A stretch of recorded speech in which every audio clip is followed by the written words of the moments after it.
Hi, my name is Bill Geissele. I'm the owner of Geissele Automatics. We're based out here in Norristown, Pennsylvania. Today we're going to discuss the installation of our high-speed DMR trigger. This was our first trigger that we developed back in 2003 and 2004. We called it a national match trigger because it was designed for national match shooting, high power shooting at Camp Perry.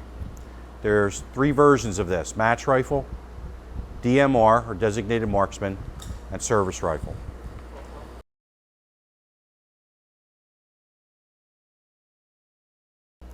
I'm a service rifle shooter. Some of my friends in New Jersey, where I lived when I designed this trigger, were match rifle shooters, and it had to do both match rifle and service rifle. There's actually three versions of this trigger. There's the lightest one is the match rifle. Out of the bag, it's about 2.5 pounds total weight. There's the DMR, designated marksman. It's approximately 4 pounds, slightly under 4 pounds total weight. And then there's the service rifle trigger.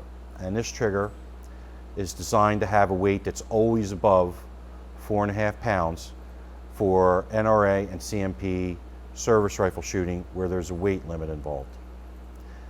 Today the rifle we're going to use, this is an SPR pattern rifle. It's got an 18-inch barrel, an OpSync flash hider, and attachment for a suppressor. It has a stock trigger in it right now, so we're going to go through the removal of the stock trigger pretty quickly. Not going to dwell on it too much. I'm going to assume that there's a video already online that shows the removal of a stock trigger for the SSA trigger. That's our semi-automatic combat trigger. First thing you do is remove the upper, and you have your lower in place here. A lot of people like to work with a bench block and a vise that will fit into the magazine well, and it'll be on a bench and held rigidly. We don't do that here in the shop. You just got to recognize that you got to hold this somehow. You have two hands to work on it, and you need another one in order to hold it. So you don't have three hands. God didn't give you three hands, so you need something. And what we do is we work in our labs, and we use this apron right here. We call it the Geissele third hand, and this catches all the parts and helps us to work like this. I'm going to do my best to show you all the different parts and how everything fits in and out here. Open up your bag, and you have your trigger, hammer assembly,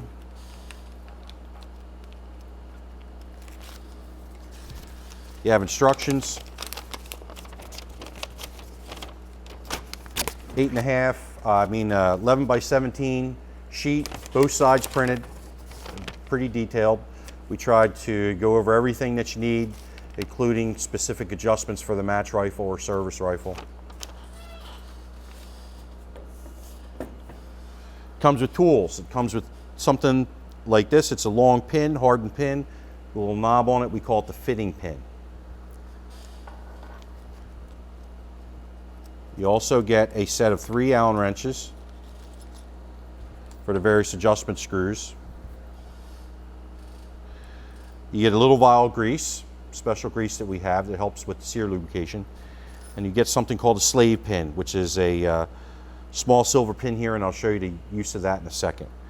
You also get a little bottle of oil, just handy to have. We really like this right here. It's got a -60 pour point to it, so it won't solidify up even in Arctic conditions.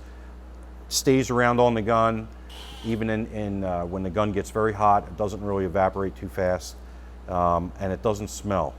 So if you're using this for a hunting gun, you're not going to have this reeking oil in your weapon. Take the stock trigger out of the weapon, decock it, and usually to work on an AR you need a set of pin punches right here. It's very handy to have. In this case, we can use the fitting pin for this. It comes with it. Take a small hammer, and tap your stock pin out.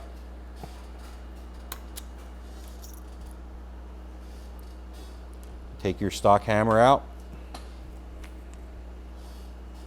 And now you're going to take your trigger out. You notice this apron catches everything. Extremely handy to have.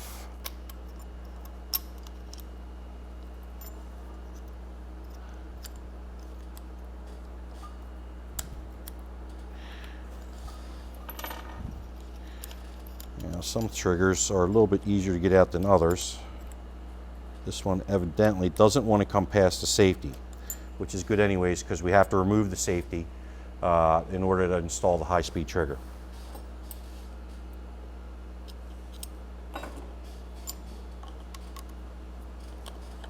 So 3/16, I just grabbed the wrong one. 3/16 Allen.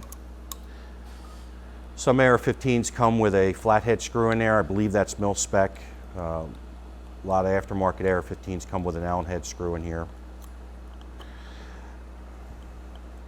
I like to leave the pistol grip semi-installed. You notice your spring coming out here. That's your D10 spring for your safety. And what you can do is you just got to lower it enough and lower your D10 enough in order to pull your safety out. In this case, she doesn't want to come out.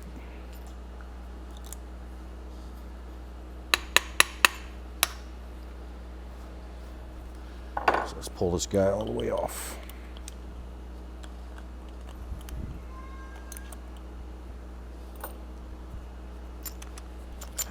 And what I'm doing here is I'm dropping the D10. Notice this little guy that came out. Sometimes they stick in there in the receiver. You don't want to lose it. Make sure when you pull that pistol grip off that it doesn't take off on the floor. Here's your safety. Now you can get your stock trigger out of there. Now we're going to install the Geissele trigger.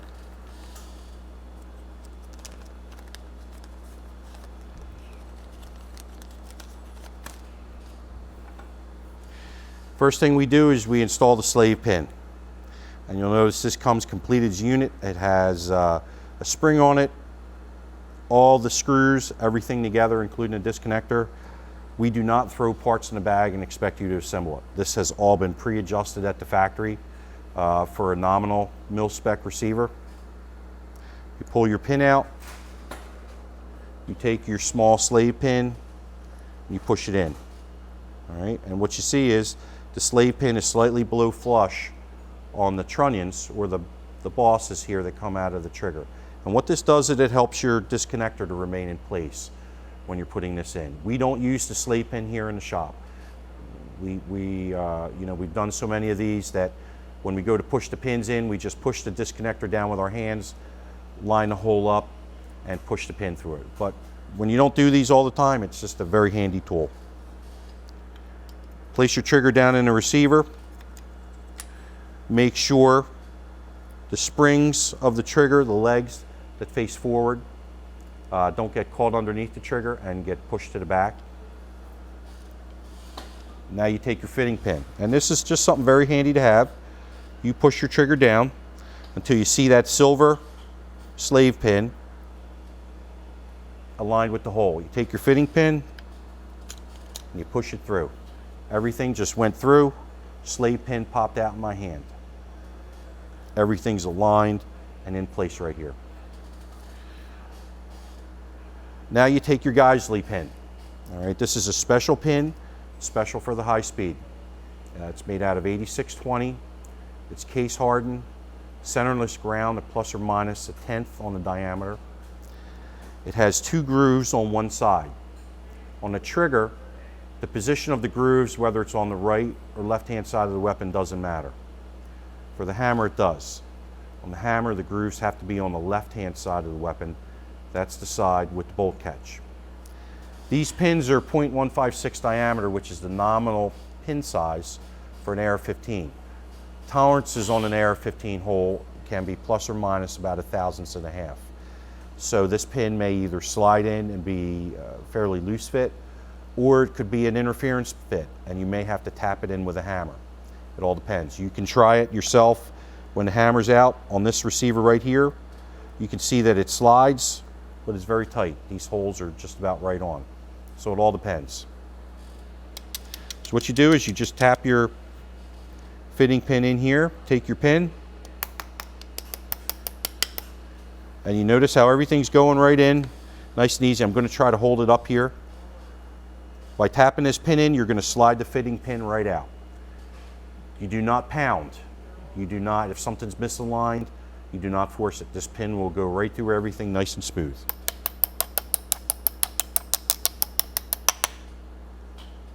Fitting pin came out. Now your Geissele pin is properly installed. Now we go to the hammer. The hammer has the pin in it already. You'll notice it's very tight. You really can't push it out with your fingers. In order to get this out, you're going to have to push it out by pushing it against the bench, which even in this case you can't. So what you do is you got to pop it out with a hammer. Just hold the hammer in your hand right here and just give it a quick smack. It'll pop past the circlip that's in there. You can pull it out in your hand. You'll notice the hammer spring legs, how they face down like that. They want to go on top of the trigger pin. They do not go below the pin. They fit on top of the pin. And all you got to do is just lay the two legs on top of the spring. You're going to notice how I'm holding the hammer. One finger here, one finger here. You push it in, and you align your hole up by eye. You can practice this. You don't want to rush.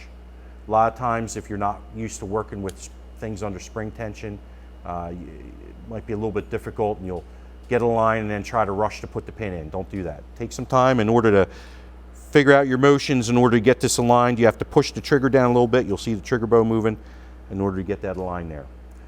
You'll notice I'm wearing prescription glasses. If you don't wear prescription glasses, just please take a moment and put on a pair of safety glasses. We're working with things here under spring tension, and sometimes they can pop out of your fingers and fly across the room, and you don't want it to crack in the eye here. Fitting pin in this hand, lower receiver in our Geissele's third hand. We align the holes, push our fitting pin through, and it went right through it. Very handy, very easy to do. Now we take our Geissele pin right here, and we're going to install this. Grooves to the left side of the weapon. Again, very similar to the trigger.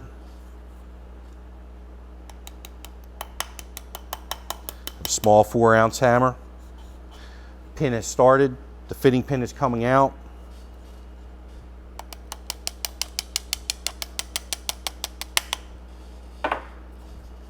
Everything's installed. You'll notice that the instructions probably tell you here to leave the fitting pin installed in the hammer at this time. You can start your adjustments with that so you don't have to install the Geissele pin. You can also use the stock pins if the Geissele pins are tight in your receiver, so you're not tapping it in and out. Whatever you'd like to do. In this case, the pins are installed, and now we're ready for the adjustment procedure.